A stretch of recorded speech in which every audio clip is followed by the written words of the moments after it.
Hey, good afternoon, guys. I hope you guys are doing well at home, watching some of these, using some of these. Oh, don't know what this is? Come on. That's right, Tiger King. But today, I'm going to be talking to you about how many veterans have problems in their new life, and you and I know some of them. So, I want to talk to you about transitioning from the military to civilian life to help them overcome problems with their marriage, their faith, their work life.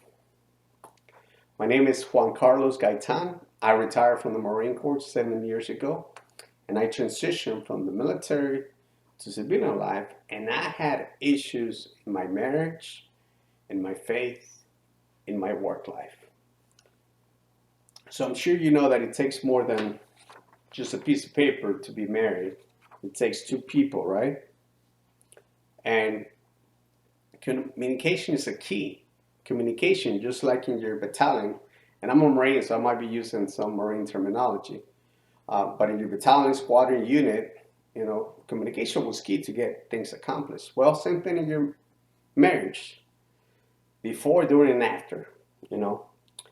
And on their website, Military One Source highlighted how the program Stepping Beyond helps military families identify the challenges in their transition process and make an informed transition plan to overcome any potential problems. We have to remember, we have to be honest and open. Just like we were in the military, we have to be honest and open in our marriage after we get out. We have to sacrifice for one another. Commitment in a marriage is essential. And one of the things that I experienced, I had issues trying to become the boss at my house when I got out because I was a boss in the military. My wife, she was the boss at the house. And now that I was at home, I wanted to take over, and then we were doing this. But we were able to seek help. We went and talked to a counselor, and she helped us see this and realize that the problems we were having, it was because we wanted to be in charge. So you have to know your role in your marriage. As you transition, that's something to look for. Things that you were doing before, you're not going to be doing the same things. So you got to pay attention to that, and you got to compromise. Just like you did in the military, you have to compromise at home. All decisions within the marriage should be the two of you. Remember, this is a new life for both of you, not just you. And now that I talked about marriage, let's talk about faith, you know. And in faith, for some of us, it's God, country, core. And one of the things that we may not realize is that if we get involved with our faith, we continue that service. And in a 2019 article titled, Turn Now, My Vindication is at Stake, Zachary Moon noted that service is a value that most communities of faith promote. Service is also the value most commonly named by military service members as their motivation to enlist. So service, it's a different one, but once again, we continue or can continue that service, and we can see those fruits just like we did in the military after our deployments. We can see those here, you know, and feeling part of a community. Some of us, we are skeptical sometimes of participating in those, but according to a 2018 article by Gorman et al. In the Community Mental Health Journal, nearly half of the sample reported difficulty taking part in community activities and feeling as if they did not belong. And that is one of the challenges that we have here, that we need to understand that we need to be part of something greater. And in order for that to happen, we have to understand that we have a community of veterans, community of civilians, community of faith. So we, as veterans, can be a bridge to unite those communities. And remember that we are in a community of communities. You do not have just to belong to one group. You can find different things from those groups and make it work for you. So that's one of the ways that we can overcome those issues.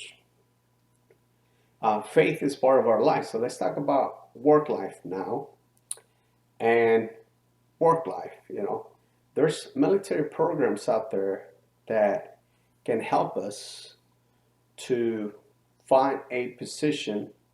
There are resources out there that are available if we look for them. You have LinkedIn, you have Military One Source, there are veteran associations out there. All we're trying to do is get our foot in the door. Myself, I was out of a full-time job for about a year, but in the meantime, I was able to find part-times. And finally, when I found this full-time position, I had to put my foot in the door, and thanks God that now I have been able to move up. But one of the things that can help is network, and keeping in touch with our friends and family. And according to a 2020 article titled 7 Secrets for Successful Military Career Transitions, in military, to rise above the noise, you have to network. Start with veterans who are now in the corporate world. Well, if you know veterans, reach out to them, let them know. I mean, friends of friends, friends of your wife and other relatives, let them know, hey, I'm available. This is what I can do. Social media, we can use social media as a friend. We can, post it there, something like, hey, I'm available if you guys need me. This is what I can do. And, here's where you can check out my resume. So make sure you have different profiles. But that's one of the ways that we can overcome that issue with finding a job. Since we know more about work life, let's summarize this, right? So today we discussed how that transition affects our marriage, our faith, and our work life. But we can overcome those problems during this transition from military to civilian life by being able to look for those sources and staying and finding ways to be part of communities of faith, of veterans, different organizations. So now that we are informed, and if you're not a veteran, let's share this knowledge with others so that they can understand that they're not out there on their own. There are resources, there are people that already went through this and might be able to give them tips. Thank you.